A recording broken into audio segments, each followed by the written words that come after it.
Cataract classic రెటినాలకు world class treatment ఇప్పుడు మన బీరంగూడలో అమెరికన్ లేజర్ ఐ హాస్పిటల్స్.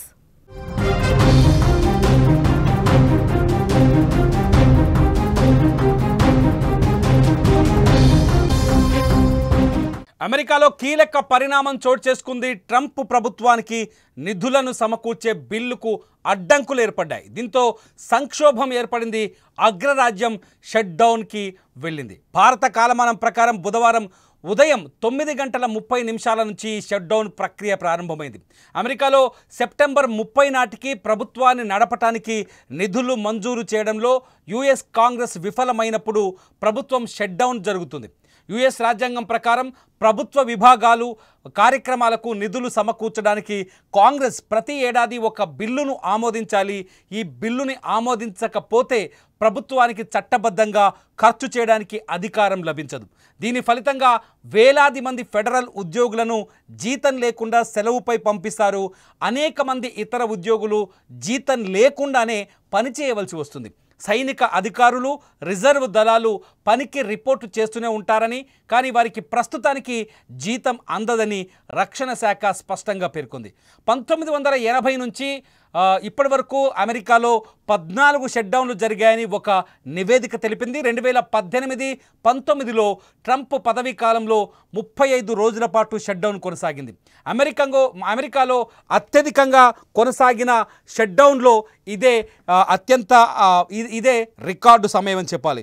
అమెరికాలో ప్రస్తుతానికైతే ఆ పరిస్థితులు కొంత గతంలో అంటే ట్రంప్ ప్రభుత్వంలోనే 2018-2019లో ట్రంప్ అధికారంలో ఉన్నప్పుడే ఇటువంటి పరిస్థితి వచ్చింది. మళ్ళీ అదే పరిస్థితి ఇప్పుడు మళ్ళీ రిపీట్ అయింది. నిజానికి సెనెట్లో ఈ బిల్లు పైన ఏదైతే నిధులు ఖర్చులకు సంబంధించిన బిల్లు పైన సెనెట్లో చర్చ జరిగింది. ఆ చర్చలో డెమోక్రాట్లు కొన్ని కీలకమైన అభ్యంతరాల్ని వ్యక్తం చేసినట్టుగా తెలుస్తుంది. నిజానికి సెనెట్లో ఈ ఖర్చులకు సంబంధించిన బిల్లు ఆమోదం పొందాలి అంటే ప్రభుత్వానికి అనుకూలంగా లేకపోతే బిల్లుకు అనుకూలంగా 60 ఓట్లు కావాలి. కానీ సెనెట్లో ఈసారి కేవలం నిన్న సాయంత్రం వరకు జరిగిన సమావేశంలో కేవలం 55 ఓట్లు మాత్రమే బిల్లుకు అనుకూలంగా వచ్చాయి. 5 ఓట్లు తక్కువగా ఉండడంతో బిల్లు వీగిపోయింది సభ నుంచి. దీంతో వెంటనే వైట్ హౌస్ షట్ డౌన్ ప్రక్రియను మొదలుపెట్టింది. షట్ డౌన్ పేరుతో మెమోని కూడా జారీ చేసింది. డొనాల్డ్ ట్రంప్ స్వయంగా ఈ విషయాన్ని ప్రకటించారు. డెమోక్రాట్లు కావాలని రాజకీయ దురుద్దేశంతోనే షట్ డౌన్ని అడ్డుకుంటున్నారని ఏకంగా ట్రంప్ మాట్లాడారు. Shut డౌన్కి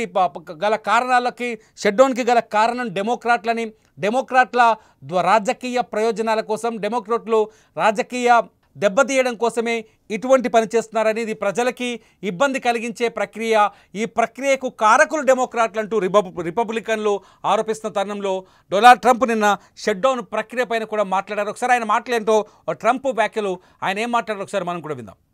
We can do things during the shutdown that are irreversible, that are bad for them and irreversible by them, like cutting vast numbers of people out, cutting things that they like, cutting programs that they like. We can do things during the shutdown that are irreversible, that are bad for them and irreversible.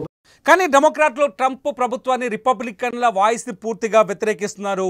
ప్రభుత్వం చాలా విషయాల్లో ఇబ్బందికర పరిణామాలను సృష్టిస్తుందని, ముఖ్యంగా ఆరోగ్య నిధులకు సంబంధించి, హెల్త్కి సంబంధించి మరికొంత సబ్సిడీలని విస్తరించాలంటూ డెమోక్రాట్లు పట్టుబట్టేట్టుగా తెలుస్తుంది. అందుకని పెంచాలనే ఉద్దేశంతోనే ఈ బిల్లుని అడ్డుకున్నట్లుగా డెమోక్రాట్లు చెప్తున్నారు. కేవలం రిపబ్లికన్ల వల్లనే ఈ బిల్లు ఆగిపోయిందని, రిపబ్లికన్లే ఈ బిల్లుని, ప్రభుత్వాన్ని షట్ డౌన్ వైపు తీసుకెళ్లారంటూ డెమోక్రాట్లు ఆరోపిస్తున్నారు. ఒకసారి డెమోక్రాట్ల వాయిస్ కూడా విందాం. Trump admitted himself that he is using Americans as political pawns. He is admitting that he is doing the firing of people if God forbid it happens. He's using Americans as pawns, as I said. Democrats do not want a shutdown. Trump admitted అమెరికాలో September 30 నాటికి ప్రభుత్వాన్ని నడపడానికి నిధులు మంజూరు చేయడంలో US Congress విఫలమైనప్పుడు ప్రభుత్వం shut down చేస్తుంది. US రాజ్యాంగం ప్రకారం ప్రభుత్వ విభాగాలు కార్యక్రమాలకు నిధులు సమకూర్చడానికి కాంగ్రెస్ ప్రతి సంవత్సరం ఒక బిల్లుని ఆమోదించాలి. ఈ బిల్లును ఆమోదించకపోతే ప్రభుత్వానికి చట్టబద్ధంగా ఖర్చు చేయడానికి అధికారం ఉండదు. దీని ఫలితంగా వేలాది మంది ఫెడరల్ ఉద్యోగులను జీతం లేకుండా సెలవు పైన పంపిస్తారు. వాళ్ళు ఆకలి బాధతో మాడాల్సిందే. అనేక మంది ఇతర ఉద్యోగులు జీతం లేకుండా పనిచేయాల్సి వస్తుంది. ఇలా పనిచేసిన వాళ్ళలో సైనిక అధికారులు, రిజర్వ్ దళాలకు పనిచేసే వాళ్ళు రిపోర్ట్ చేస్తూనే ఉంటారు. కానీ వారికి ప్రస్తుత సమయంలో జీతం ఉండదు. ఈసారి డెమోక్రాట్లు మొత్తం ఇది ట్రంప్ వల్లే జరిగిందని ఆరోపణలు చేస్తున్నారు.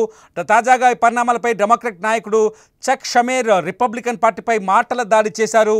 వారు అమెరికాను షట్డౌన్లోకి నెట్టారు. లక్షలాది మంది అమెరికన్ కుటుంబాలు ఇప్పుడు తమ బిల్లులు ఎలా చెల్లించాలో అని ఆలోచిస్తూ కూర్చున్నారు అని ఆయన చెప్పుకొచ్చారు. రాబోయే రోజుల్లో దీనికి రిపబ్లికన్లు బాధ్యులుగా ఉండాలని ప్రజలు భావిస్తారని, షట్డౌన్ అనేక రోజుల వారి ప్రభుత్వ సేవలను ప్రభావితం చేస్తుందని, ఆహార భద్రతా తనిఖీలు, విమాన ప్రయాణ నియంత్రణ, ఫెడరల్ కోర్టులు, ఇతర ముఖ్యమైన సేవలు దీంతో ప్రభావితం అవుతాయని డెమోక్రాట్లు చెప్తున్నారు. మొత్తానికైతే ఇది డెమోక్రాట్లు వర్సెస్ రిపబ్లికన్ల వ్యవహారంలో అమెరికాలో ప్రస్తుతానికి సంక్షోభం మొదలైంది. ప్రస్తుతానికైతే షట్ డౌన్ మొదలైంది. అక్కడ ప్రభుత్వ కార్యకలాపాలన్నీ ఆగిపోయే పరిస్థితి తలెత్తింది. అప్పుడు ట్రంప్ ప్రభుత్వంలోనే అది జరిగింది. 2018-19లో మళ్ళీ ట్రంప్ ప్రభుత్వంలోనే అదే జరిగింది. ట్రంప్ వన్ సైడ్ డెసిషన్సే ఇటువంటి పరిణామాలకు దారితీస్తున్నాయని మీరు భావిస్తున్నారా? అదే నిజమైతే మీ అభిప్రాయాన్ని ఈ వీడియో కింద కామెంట్ చేయండి. చూస్తూనే ఉండండి లైవ్ అప్డేట్స్ కోసం సుమన్ టీవీ డిజిటల్ లైవ్, అట్లాగే సుమన్ టీవీ లైవ్.